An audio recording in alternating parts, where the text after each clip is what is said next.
सिरि सिरि मोजां मोनखोमाबाय आं मोथो मोथो मोजां मोनखोमाबाय आं रजे नोंखौनो ह रजे नोंखौनो रजे नोंखौनो ह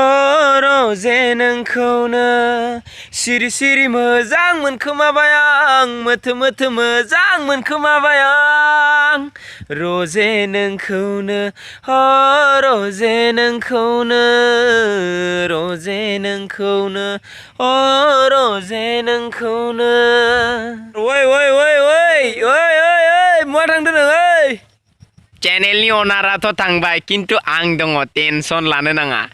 हमना लाना फैगोनखो आं बिगुर सिगुर बिसिगोन इनि आं फैयाब्ला नोंथांमोना आंनि महरखौ गेस खालामनो हादों दा हादोंब्ला येस हायाखैब्ला न प्लिज जुट मत बोलना एसे खायसेफ्राथ' बयजोंनो हमनो हाखाबाय खोमा नोंथांमोना आंनि असे लोगो नोंथांमोना आंनि आंगो नोंथांमोना आंनि बिदा फंबाय बिब' बिनानाव आइ आफामोन नोंथांमोनखौ आङो बे जोनोमाव माब्लाबाबो बावनो हानाय नङा नोंथांमोननि बेसेन गोसा अननाय नोंथांमोननि बेसेन गोसा बै कमेन्ट जाय कमेन्टखौ आङो फरायब्ला आंनि मेगननि मोदैया ज्राम गबोयो नोंथांमोना आंखौ जुदि बेफोरबायदिनो सापर्ट होलांबाय थायोब्ला आङो इयुनाव गुबुन हारिनि खुगानिफ्राय जोंनि बर' हारिनि बे बर' सोदोबखौ आङो सानसेब्लाबो लाबोहोथारगोन थ' नोंथांमोना आंखौ सापर्ट खालामबाय था आङो बर' हारिखौ इसेब्लाबो गोजौ थाखोआव सहैनायाव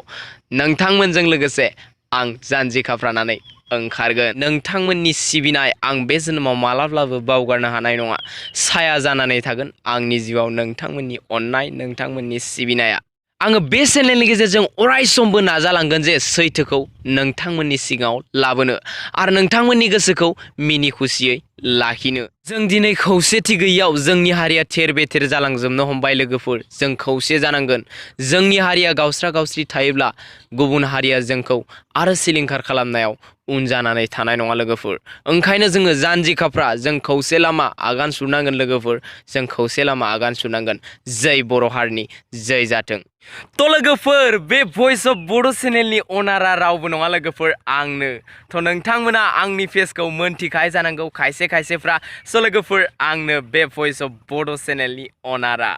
सला गाननानै लानो लोगोफोर फंनैसो बुंगोन रं फंनैसो बुंगोन Hey guys, what's up? My name is Sanjay Bro, voice of Bodo चेनेलाव नोंथांमोनखौ बरायनाय जाबाय आंनि गोसो गोरबोनिफ्राय नोंथांमोना आङो खुलुमनाय जासि हरग्रोनाय थाबाय नोंथांमोना आंखौ उनफोरनिफ्राय इसिबां अनबोबाय थादों इसिबां अननाय जासि होबाय थादों इसिबां सन्मान होबोगासिनो नोंथांमोनखौ आङो बे जोनोमाव मालाब्लाबो बावगारनो हानाय नङा आरो इयुनाव बेफोरबादिनो आंखौ सापर्ट होबाय थागोन बेफोरबादिनो अनबाय थागोन नोंथांमोननि अननायखौ आङो बे जोनोमाव मालाब्लाबो बावगारनो हानाय नङा आंनि बे जोनोम मोनसेयाव साया जानानै थासिगोन नोंथांमोननि अननाया लोगोफोर नोंथांमोनखौ जेसेबांखि खुलुमा मानो जेसेबांखि साबायखर होआ मानो आं बे जोनोमाव नोंथांमोननि बे अननाय नोंथांमोननि मोजां मोजां कमेन्ट हरनाय आं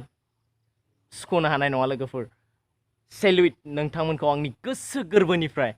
थेंक इउ स' माच थ' भइस अफ बड' चेनेला आंनिनो मार लोगोफोर थ' नोंथांमोना दाउट दा जाबाय था मोनथिबाय दिनैनिफ्राय बे चेनेलाव नैबे फाग्लानि गन्थं लाला बे मोखांखौल' नुबाय थासिगोन आरो आङो अरायसम नोंथांमोननो सैथोखौ लाबोनो नाजागोन लोगोफोर सैथो आरो नोंथांमोननि गोसोखौ हि हि हि खालामनानै लाखिबाय थानो अरायसम नाजागोन लोगोफोर थ' नेक्स्ट भिडिअ लोगो मोनसिगोन लोगोफोर बाय ओइ र' नोंसोर आंनि चेनेलखौ साबस्क्राइब खालामनानै लायाखैबा साबस्क्राइब खालामनानै ला एकदमै पियर